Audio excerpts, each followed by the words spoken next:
நண்பர்களே, இப்ப சோசியல் மீடியால ஒரு விஷயம் வந்து பயங்கர விவாத பொருளாயிட்டு இருக்கு. அது என்னன்னு பார்த்தோம்னா, ஜெமினி ஏஐ இருக்கு பார்த்தீங்களா?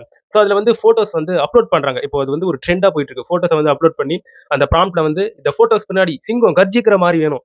ஒரு டிராகன் அது வாயில இருந்து நெருப்பு வர மாரி வேணும். அப்படியே வானத்துல இருந்து மழை வரணும். அத நான் நனையணும். அப்படின்ட்டு ஏகப்பட்ட ப்ராம்ப்ட் பண்ணி, ஸோ அதற்கான ஃபோட்டோஸை வந்து ஏஐ கிட்ட இருந்து வாங்கிட்டு இருந்தாங்க. ஸோ அது சம்மந்தப்பட்டதா இஷ்யூ கிரியேட் ஆயிருக்கு. என்ன இருக்குன்னா, ஒரு பெண் ஒருத்தவங்க ஜெமினி ஏஐ கிட்ட வந்து ஒரு ஃபோட்டோ வந்து அப்லோட் பண்ணியிருக்காங்க. அதுல அவங்க ஃபுல்லா அவங்களுடைய உடம்ப வந்து கவர் பண்ணியிருக்காங்க. டிரெஸ் போட்டு ஃபுல்லா கவர் பண்ணியிருக்காங்க. ஸோ அந்த ஜெமினி ஏஐ வந்து அந்த ஃபோட்டோவ எடுத்துக்கிட்டு ஒரு அவுட்புட் வந்து தந்திருக்கு. ஒரு சாரீல அவங்க அழகா இருக்கிற மாதிரியான ஒரு ஃபோட்டோ வந்து அவுட்புட் தந்திருக்கு. ஸோ அது அழகா இருக்கு அப்படின்ட்டு அந்த பெண் அவங்க என்ன பண்ணியிருக்காங்கன்னா, அதை எடுத்து இன்ஸ்டாகிராம்லாம் போட்டு மகிழ்ந்திருக்காங்க. ஒரு கட்டத்துல அவங்க அந்த ஏஐ கிட்ட இருந்து அவுட்புட் ஃபோட்டோ வாங்குனாங்க இல்லையா? அந்த ஃபோட்டோல ஒரு விஷயத்த வந்து கவனிச்சிருக்காங்க. அது என்னன்னு பார்த்தோம்னா, இவங்க அப்லோட் பண்ண ஃபோட்டோல ஃபுல்லா மொத்த உடம்பையும் கவர் பண்ணி தான் அந்த ஃபோட்டோ வந்து அப்லோட் பண்ணியிருக்காங்க. பட் அது அவுட்புட்டா குடுத்திருக்கக்கூடிய ஃபோட்டோல அவங்களுடைய கையில ஒரு ஒரு மச்சம் இருக்கக்கூடிய விஷயத்த வந்து கவனிச்சிருக்காங்க. எப்படி இவ்வளோ அக்யூரேட்டா ஒரு ஏஐக்கு வந்து நம்ம உடம்புல மச்சம் இருக்கு அப்படிங்கிற ஒரு விஷயம் தெரியுது அப்படின்ட்டு வேலைச்சு போன அந்த பொண்ணு வந்து ஒரு அவேர்னஸ் வீடியோவாக இப்போ அது வந்து சோசியல் மீடியால போட்ட பிறகு பயங்கர வைரல். எங்க பார்த்தாலும் அதை பத்தி வந்து இப்போ பேச ஆரம்பிச்சுட்டாங்க.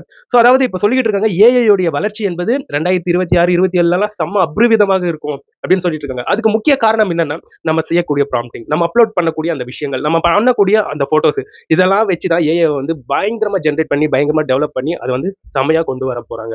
ஸோ இப்போலாம் என் ஃப்ரெண்ட்ஸ் எல்லாம் பயங்கர ஃபன்னா கேட்க ஆரம்பிச்சிட்டாங்க. மச்சான் இந்த மாதிரி நானும் ஃபோட்டோ வந்து அப்லோட் பண்ணியிருக்கேன். இந்த மாதிரி என்னுடைய மூஞ்சிய வச்சு பலான படத்துல எதனாச்சும் கொண்டு வந்துருவாங்களா? ஸோ ஏதாச்சும் திருட்டு போச்சுன்னா ஒரு ரெஃபரன்ஸ்க்கு யூஸ் பண்ணுவாங்க பார்த்தியா சில ஃபோட்டோஸ். ஸோ சித்தரிக்கப்பட்டவை அப்படின்ட்டு சில ஃபோட்டோஸ்லாம் போடுவாங்க இல்லையா? ஸோ அதுக்கு வந்து யூஸ் பண்ணிடுவாங்களா? அப்படின்ட்டு கொஸ்டினா எழுப்பிட்டு வரானுங்க. ஸோ என்ன மேட்டர்னா இதுக்கு வந்து பாசிபிலிட்டிஸ் இருக்கான்னு பார்க்கும்போது பாசிபிலிட்டிஸ் வந்து இருக்குங்க. ஏன்னா அத்தனை இமேஜஸும் ஸோ அவங்களுடைய ரைட்ஸ் படி ஸோ அவங்க வந்து அதை சேவ் பண்ணி தான் வச்சுப்பாங்க அவங்களுடைய சர்வர்ல. ஸோ இப்போ வந்து நிறைய பேர் வந்து என்ன பண்றீங்கன்னா, ஒரு ஃபோட்டோவ அப்லோட் பண்ணி அவுட்புட்டா வாங்குனா பரவாயில்ல. ஒவ்வொரு ஆங்கிள் இந்த பக்கம் பார்த்த மாரி ஒரு ஆங்கிள், இந்த பக்கம் பார்த்த மாரி ஒரு ஆங்கிள், பின்னாடி திரும்பி இருக்கிற மாரி ஒரு ஆங்கிள். எல்லா அவுட்புட்டையும் அதுக்கு வந்து குடுத்தா, அது என்னங்க பண்ணும்? எல்லாத்தையும் சேவ் பண்ணி, மொத்த டேட்டாவையும் அது வந்து சேவ் பண்ணிக்கும். இப்ப இருக்கக்கூடிய இந்த வியாபார உலகத்துல வந்து ஏஐ யூஸ் பண்ணி விற்பனைக்கெல்லாம் யூஸ் பண்ணிட்டு இருக்காங்க ஏஐ. இந்த டைம்ல இந்த பொருள நீ இவ்வளவு ஆஃபர்ல வித்தீங்கன்னா, இவ்வளவு காசு வரும் அப்படின்ற ஒரு டேட்டா பேஸ்ல ஏஐ செயல்பட்டு, ஸோ அக்யூரேட்டா சின்ன பொருட்கள் விற்பனையிலேயே அக்யூரேட்டா சொல்லிட்டு இருக்கு ஏஐ. ஸோ மிகப்பெரிய நிறுவனங்கள், கார்ப்பரேட் நிறுவனங்கள்லாம் ஸோ இது போன்ற டேட்டாவ வச்சு என்னென்ன பண்ணுவாங்கன்றத கொஞ்சம் யோசிச்சு பாருங்க. ஸோ அதனால இந்த ஃபோட்டோஸ கொஞ்சம் அப்லோட் பண்ணும்போது கொஞ்சம் திங்க் பண்ணி யோசிச்சு உங்களுடைய ஃபோட்டோஸ வந்து அப்லோட் பண்ணுங்க அப்படிங்கிற ஒரு விஷயத்த தான் இந்த இடத்துல வந்து சொல்ல முடியும். ஸோ உங்களுடைய கருத்தை என்னுடைய கமெண்ட் செக்ஷன்ல பதிவு பண்ணிட்டு போயிடுங்க.